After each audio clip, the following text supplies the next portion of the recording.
On va s'intéresser aux pratiques de la QPC par les avocats avec mon invité Mathieu Dizan, professeur à l'école de droit de la Sorbonne au sein de l'université Paris-Panthéon-Sorbonne.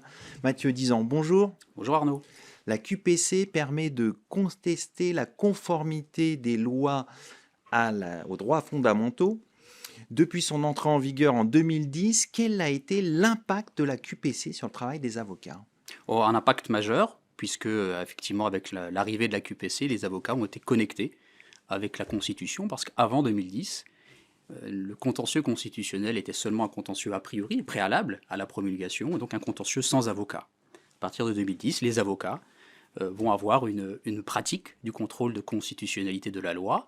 Les portes du Conseil constitutionnel leur sont désormais ouvertes, ils y plaident chaque semaine devant dans une audience publique, et donc ils sont désormais des acteurs essentiels du contentieux constitutionnel. Et effectivement, ça fait maintenant 15 ans que la QPC est appliquée avec succès, et je pense d'ailleurs que les avocats sont les premiers artisans de ce succès.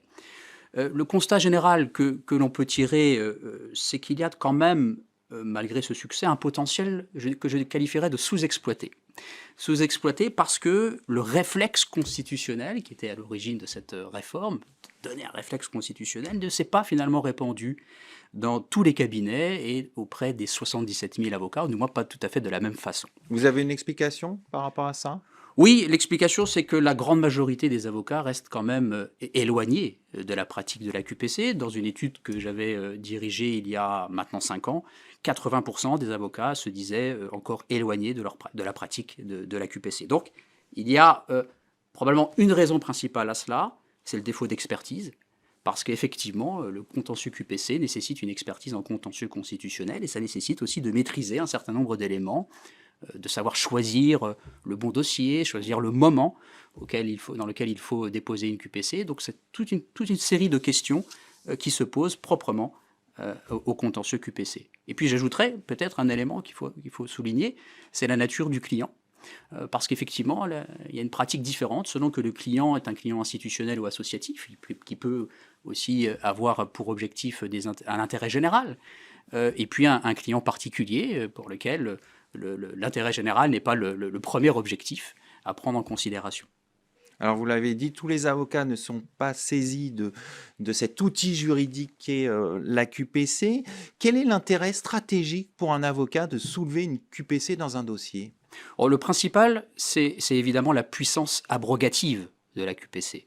Ça, c'est un avantage absolument considérable. La QPC n'est évidemment pas un recours juridique comme les autres. Il peut produire l'abrogation d'une disposition législative, donc avec un effet erga omnes. Donc ça en fait une arme unique, une arme absolument exceptionnelle, et les avocats les mieux informés d'ailleurs en ont parfaitement conscience, comme ils ont conscience d'ailleurs que couplé à la publicité de l'audience, la QPC présente une résonance médiatique, une résonance aussi sociétale tout à fait considérable et inégalée au regard des autres contentieux. Mais l'intérêt stratégique de la QPC, c'est pas simplement l'abrogation. Des stratégies plus fines peuvent aussi permettre d'utiliser la QPC, par exemple, pour orienter l'interprétation de la loi. En particulier, la technique des réserves d'interprétation qui est utilisée par le Conseil constitutionnel permet de déclarer une disposition conforme à la Constitution à la condition de respecter, d'appliquer la loi telle qu'elle est précisée, dans le sens qui est précisé par le Conseil constitutionnel. Ça, c'est une stratégie qui permet finalement de solliciter une certaine signification de la loi, indépendamment de son abrogation. C'est une stratégie qui peut s'avérer extrêmement efficace et qui est bien comprise par ceux qui maîtrisent la procédure.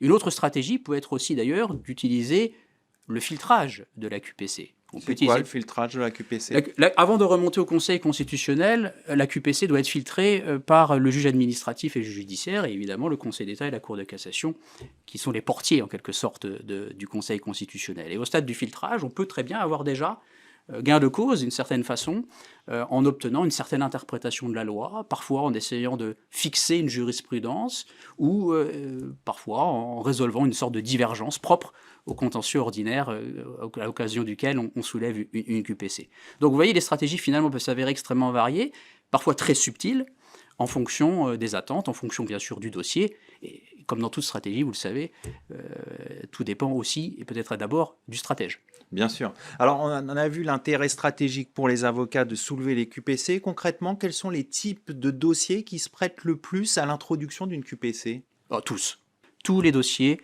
où l'avocat repère que le problème peut se loger dans une disposition législative. Donc, autrement dit, quand la gêne vient de la loi ou de son interprétation, comme vous l'avez compris, il faut s'interroger sur une possible QPC. Donc, peu importe le domaine, tous les domaines du droit sont concernés, absolument tous. Statistiquement, il y a 4 blocs aujourd'hui, affaires publiques, fiscalité, droit pénal, procédure pénale et droit social, mais c'est absolument pas exclusif d'autres domaines qui sont statistiquement plus faibles, mais qui sont très importants. Je pense au contentieux environnemental, par exemple.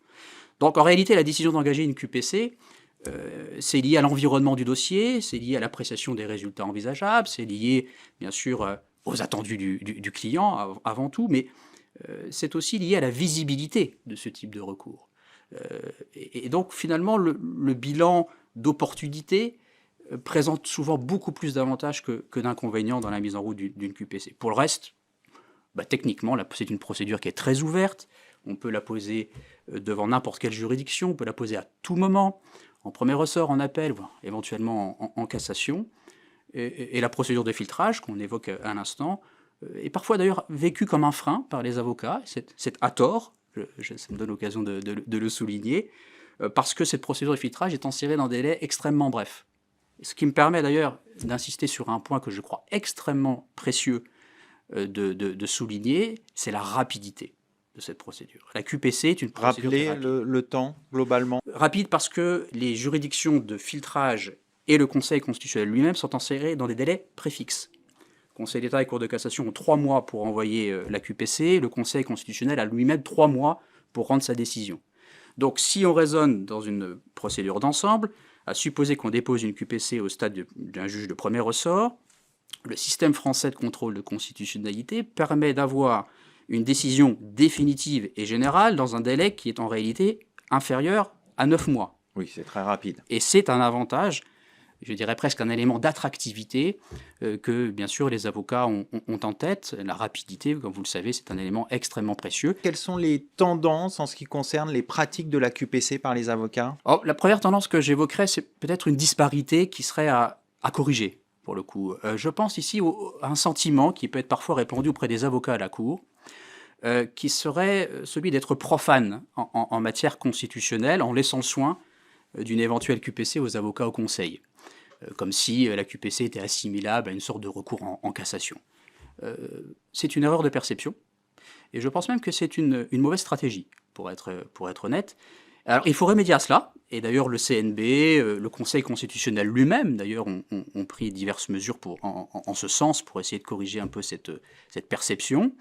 Ça porte ses fruits, ses premiers fruits, puisque sur les 5 dernières années, donc depuis 2020, les avocats à la Cour constituent en moyenne les 2/3 des avocats plaidants devant le Conseil constitutionnel, alors qu'ils étaient seulement la moitié sur la première décennie d'application de la procédure. Bon.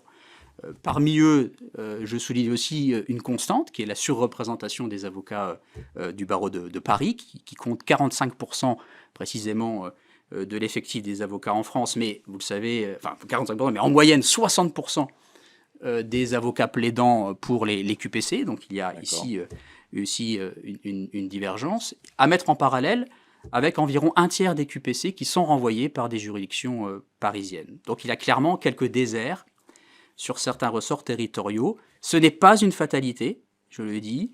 Et mon expérience pratique, si vous m'autorisez... Ce sera le mot de la fin. L'expérience pratique serait peut-être de formuler 2 conseils. 2 conseils très simples à l'intention des avocats. Le premier, c'est de penser à la QPC. Il faut penser à la QPC, je le répète, quand la gêne vient de la loi ou de son interprétation, l'avocat doit s'interroger sur la possibilité de la QPC. Et le deuxième, pour terminer? Et le deuxième, c'est de se faire assister. Il faut se faire assister parce que la QPC est un contentieux spécifique. La QPC, le succès d'une QPC tient toujours à une bonne transposition d'un problème de droit ordinaire dans le contentieux constitutionnel. C'est donc la rencontre entre 2 langages juridiques. Il est donc tout à fait naturel que les avocats puissent ici se faire eux-mêmes assister pour en maîtriser les codes, pour arbitrer une stratégie et bien sûr pour maximiser son efficacité. On va conclure là-dessus. Merci Mathieu Dizan. Merci Arnaud. Merci à toutes et à tous. C'est la fin de cette émission. Merci de votre fidélité. Restez curieux et informés. À très bientôt sur Be Smart for Change.